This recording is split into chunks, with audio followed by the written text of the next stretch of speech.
അപ്പൊ അങ്ങനെ ലീഗിന്റെ കാര്യത്തില് ഈ പാണക്കാട്ടു എന്നുള്ള ഈ മറ്റേ ഈ പോപ്പിനെ തിരഞ്ഞെടുക്കുന്നതിന് വെളുത്ത പുകയും കറുത്ത പുകയാണ് അവസാനം കുഴലിയിൽ നിന്ന് വരുന്നത്. വെളുത്തത് വന്നാൽ പോപ്പിനെ തിരഞ്ഞെടുത്തു എന്നാണ്, കറുത്തത് വന്നാൽ ആയിട്ടില്ല എന്നുള്ളതാണ്. അപ്പൊ ഇപ്പൊ വരെ പാണക്കാട്ടുനിന്ന് ഈ കുഴലിയിൽ നിന്ന് വരുന്നത് കറുത്ത പുകയാണ്.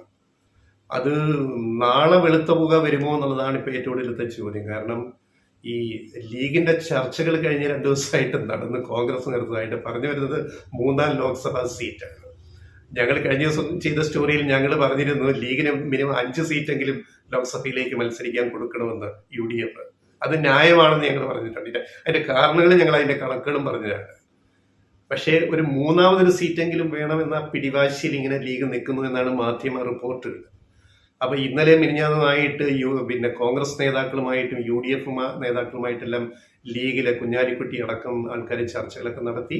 അതെല്ലാം പാക്ക് ചെയ്തു. ചർച്ചകളെല്ലാം കഴിഞ്ഞത് പാക്ക് ചെയ്ത് നേരെ മലപ്പുറത്തേക്ക് പോയി.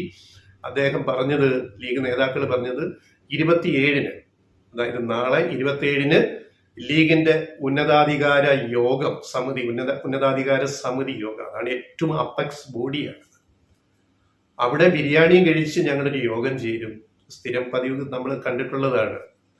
ഞാൻ കോഴിക്കോട് വർക്ക് ചെയ്യുന്ന കാലത്ത് പലതവണ, കോഴിക്കോട് ഒരു 10 കൊല്ലത്തോളം വർക്ക് ചെയ്തിട്ടുണ്ട്. അങ്ങനെ പലതവണ ഈ പാണക്കാട് തറവാട്ടി പോകേണ്ടി വന്നിട്ടുണ്ട് ഈ ന്യൂസ് കവറേജിന് വേണ്ടി, റിപ്പോർട്ട് ചെയ്യാൻ വേണ്ടി. മാതൃഭൂമിയിൽ വർക്ക് ചെയ്യുമ്പോഴും 5 കൊല്ലം മാതൃഭൂമി വർക്ക് ചെയ്യുമ്പോഴും 4-5 കൊല്ലം കൈരളിയിൽ വർക്ക് ചെയ്യുമ്പോഴും, ഒന്ന് പ്രിന്റ് മീഡിയയ്ക്ക് വേണ്ടി, അച്ചടി മാധ്യമത്തിന് വേണ്ടി മാതൃഭൂമി, പിന്നെ കൈരളി TVയുടെ അവിടുത്തെ ബ്യൂറോ ചീഫ് എന്ന നിലയ്ക്ക് കോഴിക്കോട്ടൊന്നും ഈ പ്രധാന ഉന്നതാധികാര സമിതിയാകുമ്പോൾ പ്രധാന യോഗമാണല്ലോ. അപ്പം നമ്മൾ അവിടുന്ന് ക്യാമറ യൂണിറ്റുമായിട്ടൊക്കെ നമ്മൾ മലപ്പുറത്ത് പാണക്കാട്ടേക്ക് പോകും. അവസാനം ഈ ബ്രീഫിംഗ് കേൾക്കാൻ നമ്മളവിടെ വെയിറ്റ് ചെയ്യും. 1-2 മണിക്കൂറൊക്കെ വെയിറ്റ് ചെയ്യുമ്പോൾ ഈ കോഴിയെ കൊല്ലുന്ന ശബ്ദങ്ങൾ ഇങ്ങനെ പിന്നീന്ന് കേൾക്കാം.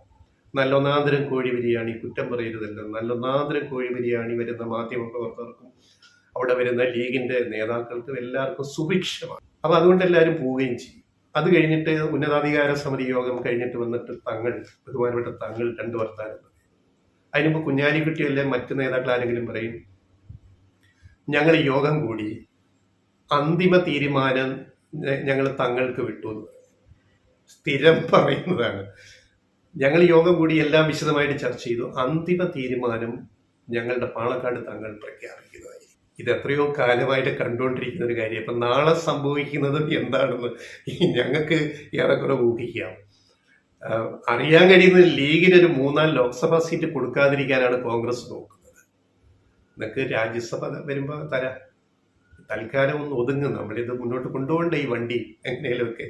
കാരണം ഈ വണ്ടി തന്നെ ഇപ്പൊ നടക്കുന്ന ഈ സമരാഗ്നി തന്നെ ഒരു തെറിയാഗ്നി യാത്രയായിട്ട് മാറിക്കഴിഞ്ഞു. അതിന്റെ ചമ്മല് അവർക്കുണ്ട്, കോൺഗ്രസ് നേതൃത്വത്തിനുണ്ട്. അതിൻ്റെ കൂടെ ലീഗ് കൂടെ ഉടക്കിന്ന് കഴിഞ്ഞാൽ നമ്മുടെ UDF തന്നെ കട്ടപ്പുകയായി പോയില്ലേ. അതുകൊണ്ട് ഒന്ന് ക്ഷമിക്കുക, നിങ്ങൾക്ക് രാജ്യസഭ ഉറപ്പ് തരാം. ഇപ്പൊ നമ്മൾ 2 കൊണ്ട് അങ്ങ് തൃപ്തിപ്പെട്ടാൽ പോലെ എന്നൊക്കെ ഒരു കോൺഗ്രസ് നിലപാട് ഇതിനകത്തുണ്ട്. പക്ഷെ ലീഗ് നേതാക്കൾ ചർച്ച കഴിഞ്ഞ് വന്ന് പറഞ്ഞത് ചർച്ച തൃപ്തികരം എന്നാണ്. ഈ തൃപ്തികരം എന്നുള്ള വാക്കിലാണ് പിടിക്കേണ്ടത്. ഈ PK കുഞ്ഞാലിക്കുട്ടിയും മറ്റുള്ളവരും പറയുന്ന ഈ തൃപ്തികരം എന്താണെന്ന് വെച്ചാല്, അതിന് പാണക്കാട് തങ്ങൾ നാളെ ഉന്നതാധികാര സമിതി യോഗം കഴിഞ്ഞ് ബിരിയാണി കഴിഞ്ഞിട്ട് പറയും. അതായത് ഞങ്ങൾ വളരെ ശക്തമായി സമ്മർദ്ദം ചെലുത്തി, ഞങ്ങൾക്കൊരു 3-ാമതൊരു ലോക്സഭാ സീറ്റ് വേണം എന്ന് ഞങ്ങൾ സമ്മർദ്ദം ചെലുത്തി. ഞങ്ങൾ ഒരു വിട്ടുവീഴ്ചയ്ക്ക് ഞങ്ങൾ തയ്യാറായില്ല. പക്ഷേ ഇന്നത്തെ പ്രത്യേക സാഹചര്യത്തിൽ കോൺഗ്രസ് ഇങ്ങനെ ഒരു പകരം നിർദ്ദേശം മുന്നോട്ട് വെച്ചു.